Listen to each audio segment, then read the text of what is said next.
Bonjour à toutes et à tous. J'espère qu'on aura un peu plus de toutes et un peu moins de tous sur scène l'année prochaine. Je vais faire le maximum avec l'écho, mais c'est pas très facile. Donc, merci Fabien d'avoir introduit le sujet de l'open source. Je voulais vous parler de l'utilisation de l'open source dans le contexte de l'entreprise. Et comment est-ce qu'on en vient à proposer un sujet comme ça ? Parce que finalement, tout le monde connaît l'open source, donc qu'est-ce qu'il y a à se dire ?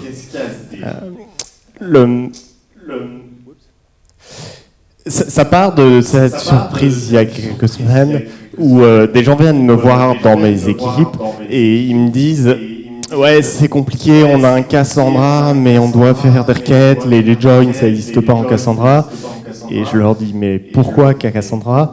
Et ils m'ont dit on l'aurait bien fait avec Mongo, mais en fait, on nous a dit que les licences étaient trop chères. Et là, ça bug un peu dans mon cerveau parce que j'ai pas été exposé au sujet. Et 10 minutes après, je finis par comprendre qu'il y a une très longue histoire qui fait que tout Mongo chez Canal sont sous licence pour des questions de sécurité, avec des modules propriétaires qui s'ajoutent aux modules open source. Donc c'est de l'open source de droite et ça coûte cher. Bon. Et du coup, je me suis dit, il faut qu'on se parle de ce truc. Alors, petite question, séance 2. Questions-réponses pour vous réveiller. Vous avez une application en ligne de commande, vous la faites pas en Go comme Mythic, vous la faites en Ruby, et vous vous dites que ça serait vachement plus joli s'il y avait un peu de coloration syntaxique quand ça fait de l'output dans le terminal. Et vous trouvez ce très beau module, ça a l'air raisonnablement populaire, et donc ça a l'air pas mal, quoi. On peut s'en servir. Alors qui est-ce qui s'en servirait ? Vous n'êtes pas très branché open source, les gars. Hein. Qui est-ce qui s'en servirait pas ? Quelques personnes ont vu le piège. Alors, ce module est publié sous licence GPL, et je vais pas du tout faire le troll de la licence contaminante parce que c'est pas mon style et je crois beaucoup à l'open source. Néanmoins, il faut vérifier un tout petit peu les conditions que les gens ont mises et essayer de les respecter. C'est le minimum en échange d'avoir le logiciel sans frais. Et en l'occurrence, il y a 21 613 repositories qui dépendent de Colorize, et je doute que ces 21 613 soient tous sous licence GPL, sachant qu'ils sont tous de la redistribution de Colorize. Hein. Si vous importez Colorize, la licence s'applique. Voilà. Donc les gens font pas forcément toujours attention. Ça prête peu à conséquence parce qu'il y a eu peu de litigation dans le domaine, mais ça pourrait en théorie. Deuxième exemple, vous voulez inverser un tableau en JavaScript et vous ne vous souvenez pas de l'API et la page MDN est un peu loin. Donc vous tapez ça dans Google, vous tombez sur Stack Overflow et vous voyez, je peux faire A.reverse. Formidable. Est-ce que vous avez le droit d'utiliser ce code ? Vous avez le droit, mais techniquement, vous devez attribuer la source, vous devez indiquer si vous avez fait des changements, et vous devez partager vos éventuelles modifications sous la licence Creative Commons, puisque tout ce qu'il y a sur Stack Overflow, c'est du Creative Commons. Bon, à nouveau, je pense qu'on ne va pas vous courir après, mais mon point, c'est que c'est pas parce que c'est sur Internet que tout est permis. Stack Overflow est en train d'essayer de résoudre ce problème parce que c'est quand même un problème, objectivement, pour le code. Troisième question, on change un peu de domaine. Vous bootez n'importe quelle distribution Linux, ou vous bootez d'ailleurs Windows Subsystem for Linux, ça marche aussi. Vous arrivez dans Bash, vous arrivez dans GNU Bash, c'est GNU Bash, sinon Eric S. Raymond va venir me poignarder. Alors, GNU Bash, comme on cite tout à l'heure, il y a forcément des gens derrière, et à votre avis, qui sont ces gens ? C'est Chet. Chet, c'est un gars super bien.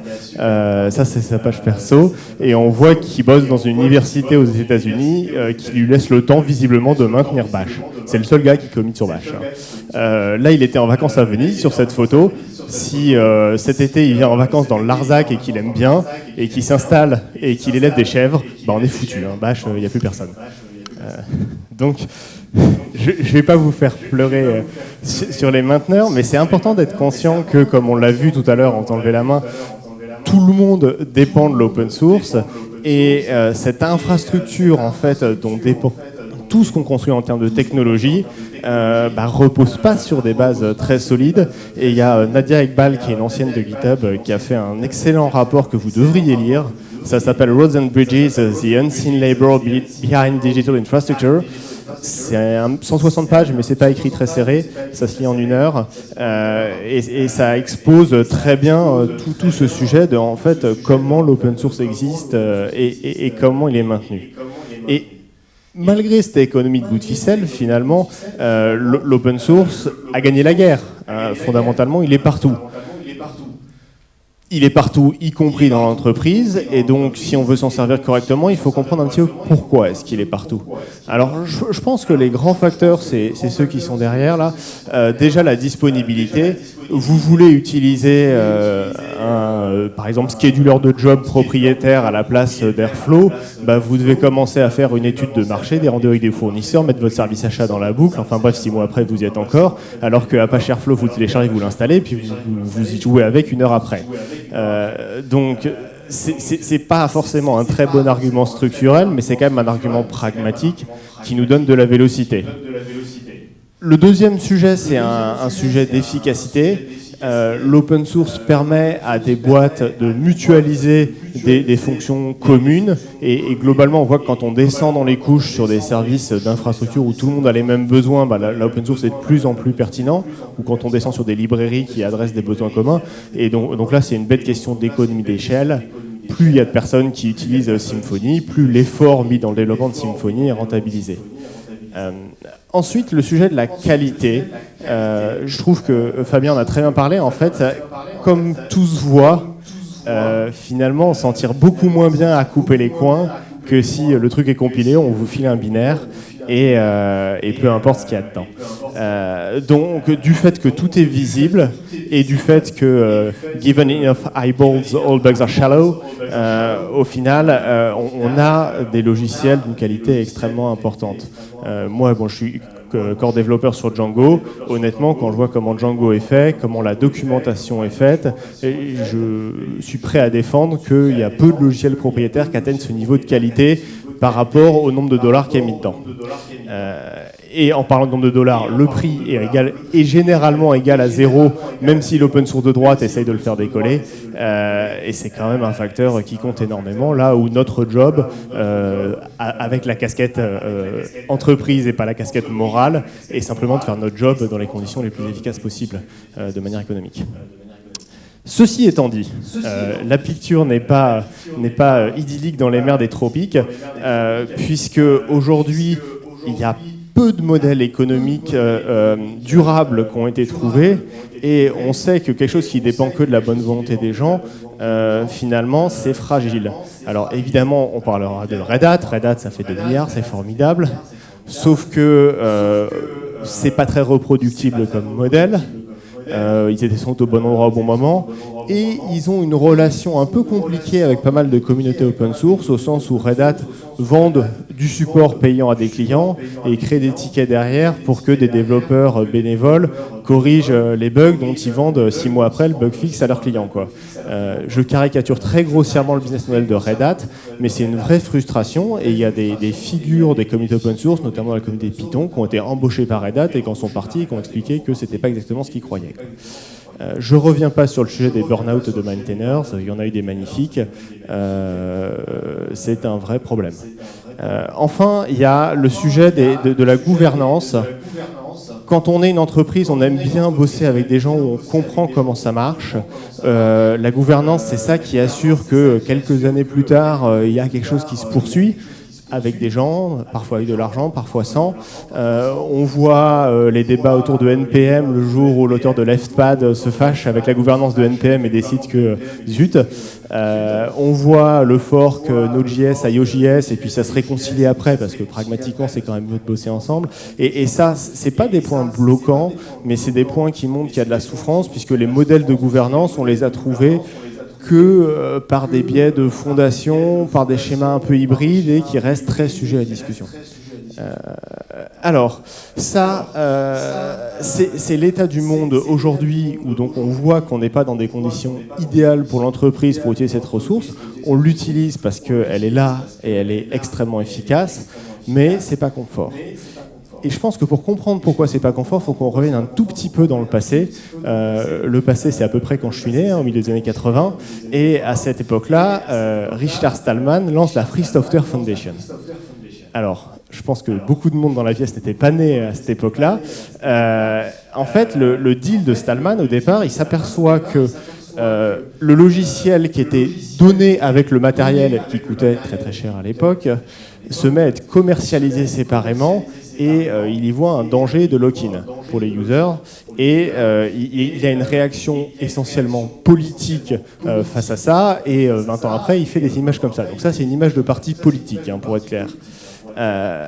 Bon, 10 ans plus tard, dans les années 90, ça déclenche un mouvement pragmatique qui dit « Ok, c'est cool la politique, mais si on veut que l'open source se répande le plus possible et que ça bénéficie au maximum de monde, quel que soit le contexte, libre, vraiment formidable, GPL, etc., mais aussi des entreprises qui vont être pas autant dans l'extrême, finalement, il faut éduquer les gens et c'est l'open source initiative. » Comme souvent dans l'histoire, les pragmatiques ont gagné, mais ça montre aussi que Stallman a gagné, puisque finalement son combat a été essentiellement un combat gagnant, et le résultat aujourd'hui c'est Microsoft, pardon je veux dire c'est GitHub, et comme ils ont des bons marketeurs, GitHub is how people build software, ça dit la même chose que les précédents, ça dit que l'open source a gagné, on connaît GitHub parce que c'est là que l'open source se fait. GitHub, ça a apporté une énorme démocratisation de l'open source et ça a changé l'open source qui n'est plus un club d'utilisateurs, mainteneurs qui s'envoient des diffs sur des mailing lists et où à peu près n'importe qui est capable d'utiliser et aussi capable de contribuer. Ça l'a transformé en un monde où il y a plein d'utilisateurs, beaucoup plus que de mainteneurs, et où les mainteneurs sont un peu submergés. Je me permets d'accélérer très fortement puisque Fabien l'a déjà expliqué. Et donc le résultat des mainteneurs finalement, c'est qu'ils faisaient de l'open source parce qu'ils aimaient ça. Enfin, il y a des gens qui font des mots croisés, il y a des gens qui font de l'open source, et il y a des gens qui font du VTT dans la forêt. Finalement, tout ça, c'est des loisirs parfaitement défendables. Et en plus, ça permet de faire du code, une activité qui a une dimension artisanale et esthétique, qu'il ne faut pas ignorer. Et on peut le faire comme on veut, sans la pression de l'entreprise, sans les contraintes, sans les compromis. Voilà.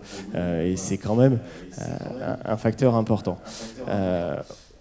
On retrouve ça exprimé de manière un peu plus sérieuse dans la foulée de la débâcle sur OpenSSL avec Heartbleed, où Steve Marquez, qui est le monsieur qui essaye d'amener de l'argent dans une petite boîte de conseil qui maintient OpenSSL et vend du conseil sur OpenSSL pour se financer, et il explique sur 2-3 pages que des gens qui vont avoir le courage de faire des changements dans OpenSSL, qui est une base de code un peu compliquée à maintenir, et s'ils se vautrent, ça a des conséquences assez spectaculaires.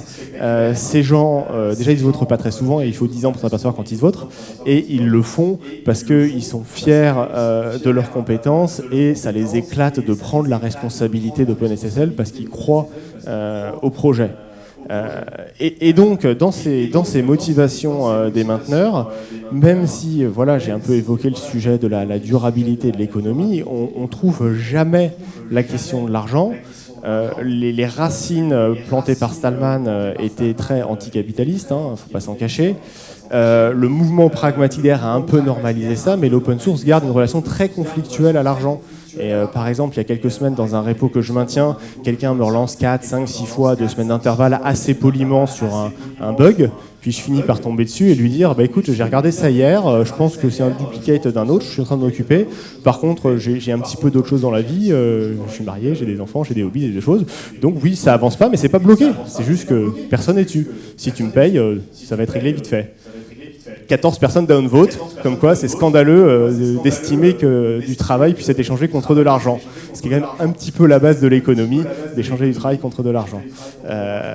Donc, je pense que tant qu'on n'aura pas un petit peu avancé sur cette question du rapport entre l'argent et l'open source, on aura beaucoup de mal à trouver des modèles durables parce qu'à un moment donné, l'argent est une unité d'échange entre le temps passé sur l'open source et pouvoir s'acheter à manger et un toit sous lequel dormir.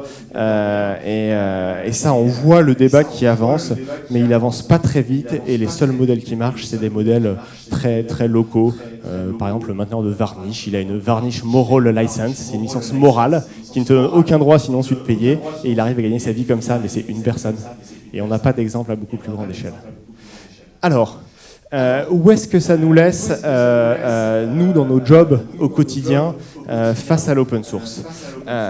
Typiquement, je pense que dans plein de cas, on va se demander tiens, j'ai un problème, il y a sûrement une librairie open source qui le fait.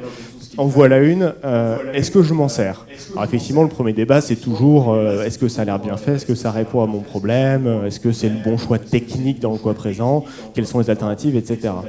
Il y a une question que je pense qu'on ne se pose pas toujours assez souvent, c'est qui le maintiendra? Qui le maintient actuellement, ça on le voit. Qui le maintiendra dans 2 ans, dans 4 ans, dans 6 ans, pour qu'on n'ait pas à changer en cours de route? C'est souvent beaucoup moins clair.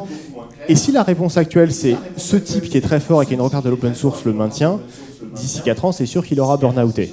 En plus, c'est du JavaScript, dans 6 mois, c'est sûr que c'est autre chose, mais passons là-dessus.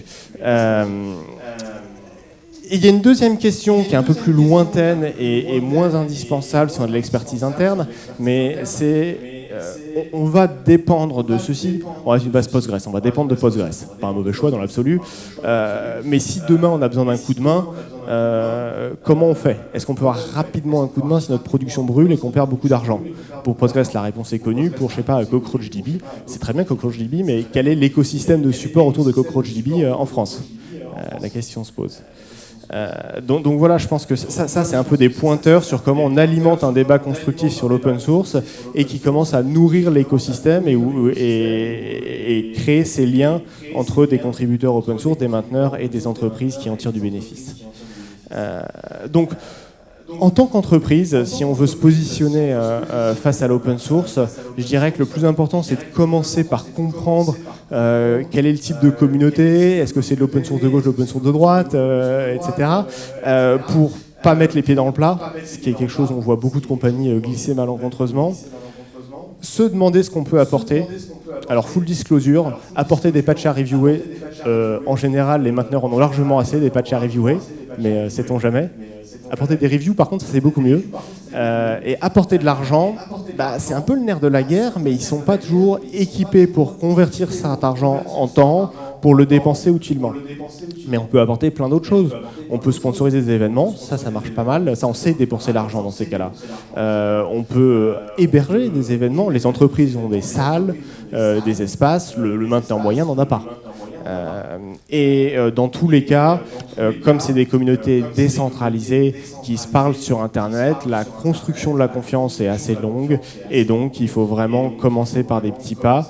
Et c'est comme ça qu'une entreprise peut s'installer dans un paysage open source et peut-être grâce à ça gagner un peu de visibilité et même recruter, on ne sait jamais. Il y a un groupe de travail d'assez grosse boîte qui a réfléchi à ça, qui s'appelle le To Do Group. Il y a un peu de conseils qui est un peu daté dedans, mais il y a quand même plein de bonnes idées, et donc ça peut vous en donner si vous voulez vous lancer là-dedans. Alors maintenant, vous allez me dire, dans la pièce, vous n'êtes pas forcément tous à faire des décisions de stratégie d'entreprise sur l'open source, vous êtes, pour beaucoup d'entre vous, des contributeurs individuels, et alors qu'est-ce que vous pouvez faire? Alors, mon premier conseil, c'est que vous pouvez demander à passer du temps pour contribuer. Là, on est dans une vision morale, même si mon talk est plutôt sur une vision économique et globalement, mais si d'un point de vue moral, vous voulez contribuer, il se trouve que votre manager ne peut pas forcément dépenser de l'argent. Par contre, il peut dépenser votre temps quand il veut, comme il veut. Pas grand monde lui demande des comptes là-dessus. Donc, allez-y. Je sens qu'il y a 50 personnes dans la pièce qui vont venir me voir, mais c'est pas grave, comme ça, c'est dit. Le deuxième sujet, c'est qu'on s'est parlé des contraintes des mainteneurs. Vous avez une pression en interne pour sortir des projets, pour des deadlines, etc. N'allez pas la répercuter sur les mainteneurs, ça sert à rien. Ils sont probablement en train de culpabiliser à 22h30 parce que leur femme leur dit qu'il serait temps d'aller se coucher et qu'il fait que ça, et il essaye de vous répondre gentiment, et de toute façon vous n'avez pas compris, quoi. Donc si vous gardez bien ça en tête, l'interaction se passe mieux et est plus constructive. Enfin, vous pouvez toujours pousser votre entreprise à s'engager dans cette voie, mais ça dépend beaucoup de voilà, où vous êtes, des relations avec les gens, de qui est le patron de la technique, comment est-ce qu'il le sent, etc. Voilà. Alors, dans tout ce talk, vous avez vu, j'ai parlé d'open source et j'ai pas beaucoup parlé de code, j'ai pas parlé de techno, j'ai vraiment parlé de personnes. Et je pense que ça, je rejoins énormément la conclusion de la keynote, c'est-à-dire que l'open source, c'est d'abord et avant tout une méthode de collaboration entre des gens qui a donné des résultats absolument extraordinaires. Et quelque part, il y a voilà, c'est en train de grossir avec des croissances extrêmes en nombre de personnes impliquées dans ce fonctionnement. Et bon, voilà, pour les plus seniors d'entre nous qui comprennent un petit peu, je pense qu'on a une responsabilité de passer la connaissance sur qu'est-ce que c'est, comment on se comporte, quels sont les enjeux aux nouvelles générations qui arrivent et qu'on forme continuellement. Et vous vous demandez peut-être comment mes gars sont sortis avec leur Cassandra, ils ont switché sur Postgres. Très bon choix en l'occurrence. Merci beaucoup. Merci. Quel est le livre que tu proposes ? Alors, comme si ce n'était pas un talk technique, j'ai pris Introduction to Machine Learning with Python. Donc, les gens qui savent déjà faire du machine learning ne sont pas obligés de poser des questions. Allez, on y va. Qui a une question ? Au fond, là-bas.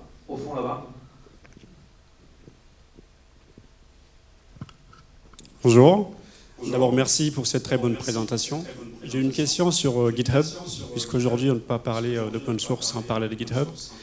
Il y a eu un événement récemment qui a fait beaucoup de bruit, notamment le rachat de GitHub par Microsoft. Je voulais savoir quel est ton avis là-dessus, parce qu'il y a eu beaucoup de discussions là-dessus, sur est-ce un avantage ou un désavantage pour l'open source.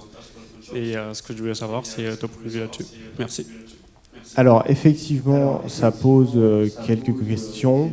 Ça va faire monter les ventes de tous les concurrents pendant 2 mois.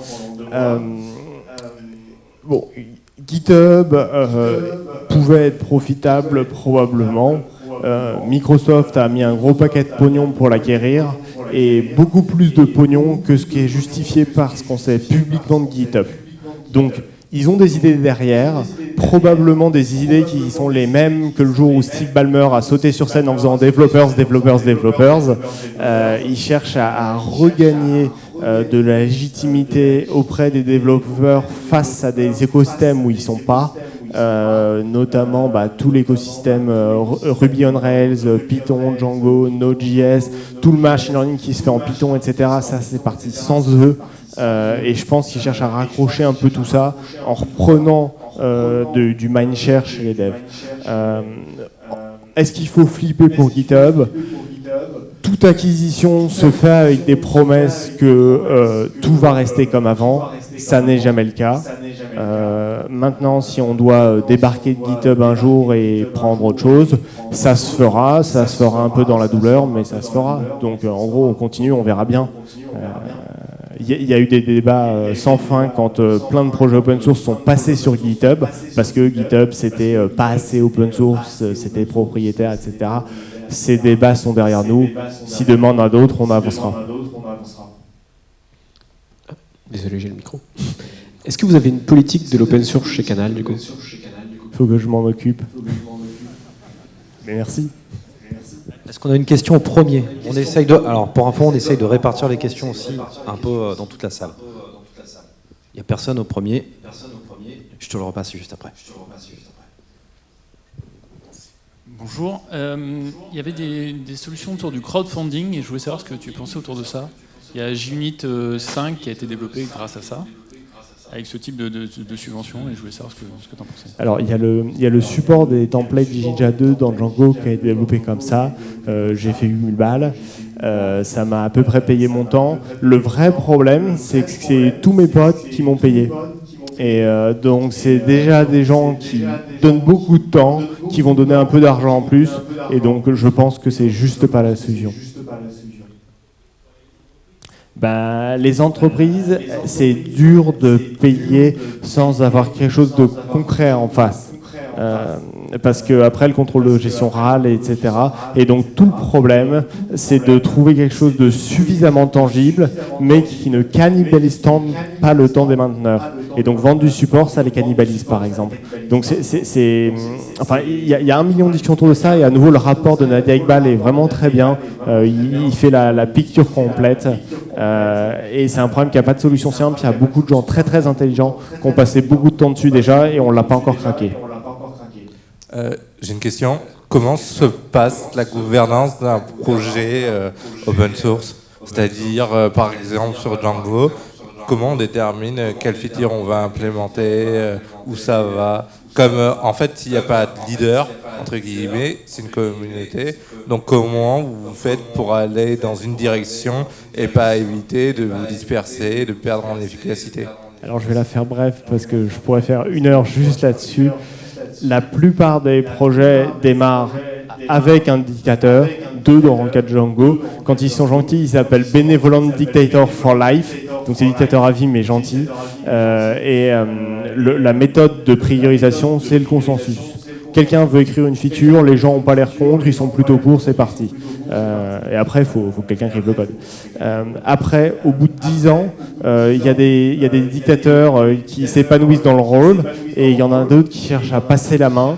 Et donc, au bout de 10 ans dans le Django, un jour j'ai pris ma plume et j'ai écrit un document qui expliquait on va faire une nouvelle gouvernance parce que les dictateurs étaient plus là, quoi, ils voulaient plus. Et j'ai écrit on est une aristocratie.